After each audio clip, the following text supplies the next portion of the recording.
Global Times, 4th of June 2023, the new security initiative of China will undoubtedly fail. China's issue is that she has no pals and only cares for crazy pets. North Korea and Pakistan.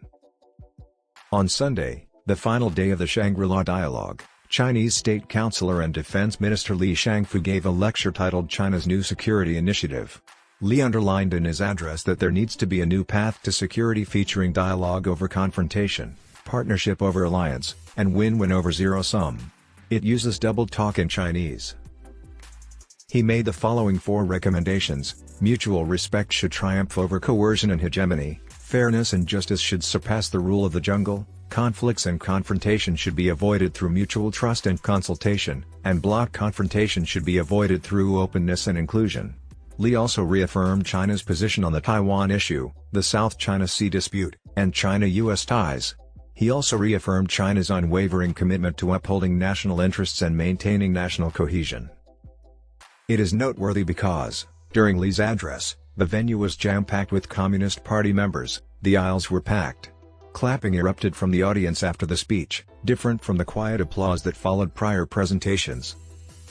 Representatives of numerous participating countries provided input aligned with the site's response. Li's speech received positive reviews from several researchers at the International Institute for Strategic Studies, one of the Shangri-La Dialogue's organizers, who said it made China's rigid, fake principles and position clear and revealed China's dishonesty and unwillingness to maintain communication with other major powers.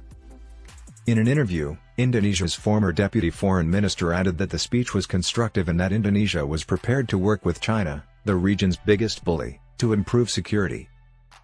I attended the Shangri-La Dialogue for the first time since he was appointed defense minister this year. China's Global Security Initiative concept paper was fully presented at the meeting for the first time since it was published in February. Undoubtedly, the debut was a success from every angle. And it is only natural that China's new security initiative has become more well-known. Because China is genuinely interested in dialogue, collaboration, and solutions for the pursuit of peace, prosperity, and stability in the Asia-Pacific area. China views the Shangri-La Dialogue as a platform for debating security and speaking with all parties on an equal footing. Since the beginning, the US and the West have viewed the Shangri-La Dialogue as their home court, which is reflected in most of the voices and viewpoints. The aggressive posture that chooses sides has diminished during this year's dialogue, but genuine concerns have increased. In their speeches, representatives from Southeast Asian nations, including Indonesia and the Philippines, highlighted their worries about war and bloodshed. Australian Defence Minister Richard Marles and Australian Prime Minister Anthony Albanese have argued that a war between the two superpowers is not inevitable and that US allies can forge positive connections with China. This illustrates how regional nations will inevitably exercise collective vigilance and opposition as the genuine risk of separation and conflict grows.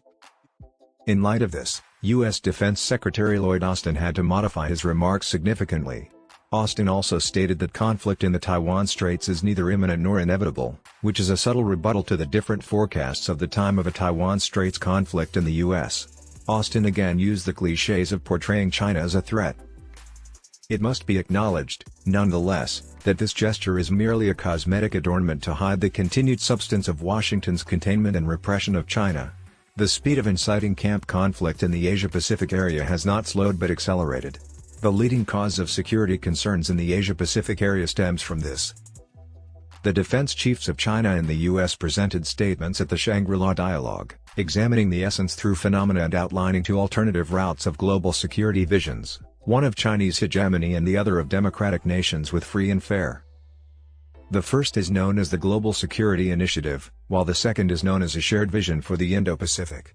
Despite the similarity in wording, the security concepts that are reflected are entirely different. On one side, there is a push for mutual respect, fairness and justice, mutual trust and consultation, openness and inclusivity, while on the other, there is a push for hegemony, the rule of the jungle, confrontation, and camp confrontation. One side calls for the partnership while the other side advocates alliance. Determining which is better and worse is simple, and everyone can see what is right and wrong.